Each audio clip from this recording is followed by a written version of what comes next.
মধ্যে ফ্যাকাল্টি হিসেবে যিনি জয়েন করেছেন ডক্টর সুনীত হাজরা, তিনি আরজি করের প্রফেসর শুধু নন, একই সঙ্গে ওয়েস্ট বেঙ্গল অর্থোপেডিক অ্যাসোসিয়েশনের জয়েন্ট সেক্রেটারি। সায়েন্টিফিক যে কোনো প্রোগ্রামে সবসময় সহযোগিতা নেন। তাকে দু চার কথা বলার জন্য বলুন। Thank you sir.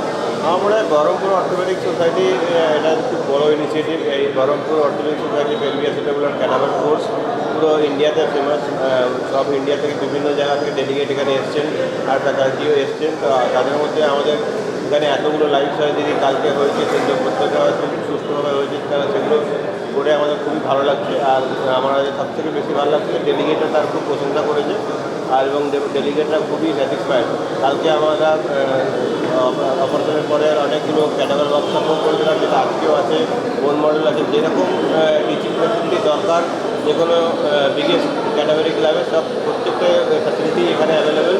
অ্যান্ড আমরা খুবই ভালো লেগেছে অ্যাজ এ ফ্যাকাল্টিরা জয়েন করছে। আর আমরা খুবই উৎসাহিত এখানে বারবার আসতে, আর ডেলিগেটরা খুবই পজিটিভ ফিডব্যাক দিয়েছে এটা। তো বহরমপুর অর্থোপেডিক সোসাইটি খুব ধন্যবাদ আমাকে ইনভাইট করার জন্য। Thank you.